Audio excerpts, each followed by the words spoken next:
Bonjour, je suis Jean-Luc Leclerc de Leclerc Comptabilité. Au cours de cette capsule, les employés avec dépenses, les employés à commission, les formulaires gouvernementaux, ainsi que le travailleur autonome. Je vous souhaite bon visionnement et cela débute maintenant.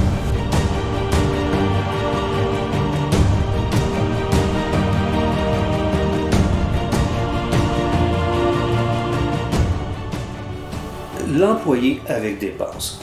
Certains emplois requièrent que l'employé ait des dépenses.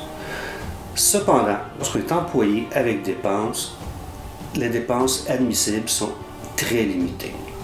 Ça peut aller fourniture, télécommunications, allocation ou location de bureau, certains frais de voyage, les stationnements ou peut-être aussi un bureau à domicile.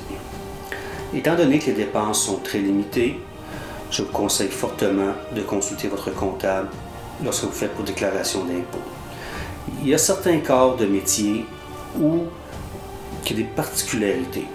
Entre autres, mécaniciens, apprentis mécaniciens, dans le domaine de la foresterie, ainsi que les musiciens.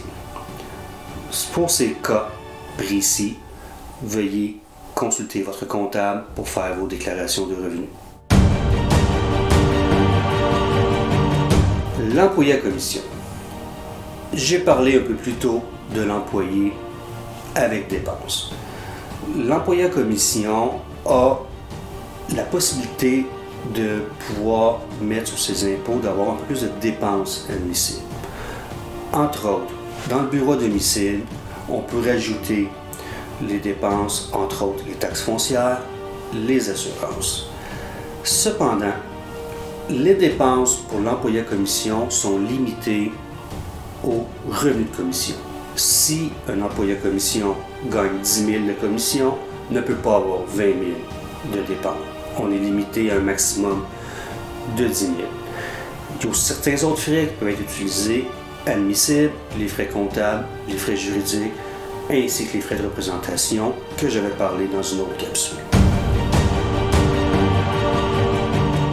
Les formulaires T2200 ainsi que TP64.3.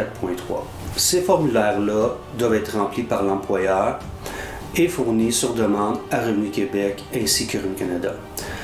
Ces formulaires-là nous indiquent quel type de dépenses que nous avons le droit de mettre sur nos impôts, nous indiquent quel type de dépenses sont remboursées ou c'est des allocations par l'employeur. Depuis l'avènement de la COVID, il y a une version simplifiée qui existe, entre autres pour le télétravail, où c'est l'utilisation d'un taux fixe par jour de travail à la maison. Il y a la méthode détaillée qui peut être utilisée aussi, qu'on a le droit, lorsqu'on est locataire versus propriétaire d'une maison.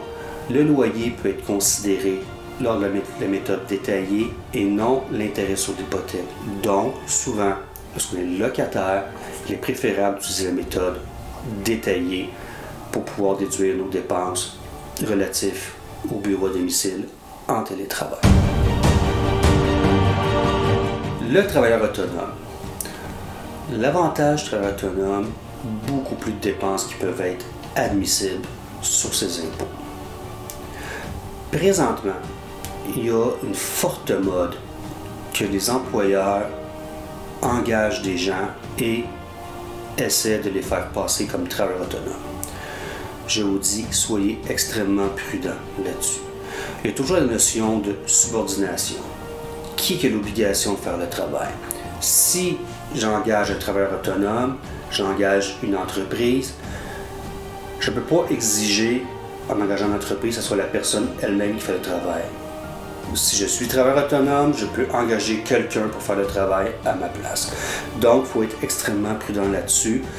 Donc, la notion de subordination, l'obligation de faire le travail, qui détermine le tarif, qui fournit les équipements. Mais, lorsqu'on est travailleur autonome et qu'on est sous-traitant pour quelqu'un, on a énormément de dépenses admissibles qu'on peut utiliser pour faire le travail. Au cours de cette capsule, je vous ai parlé des employés avec dépenses, l'employé à commission, les formulaires gouvernementaux ainsi que le travail autonome. Ici Jean-Luc Leclerc de Leclerc Comptabilité. J'espère que vous avez apprécié cette capsule. Si vous désirez plus ample renseignements, vous pouvez me contacter au numéro de téléphone suivant. J'ai aussi la page Facebook ou le site internet. Je vous remercie énormément d'avoir été présent et je vous souhaite une excellente journée.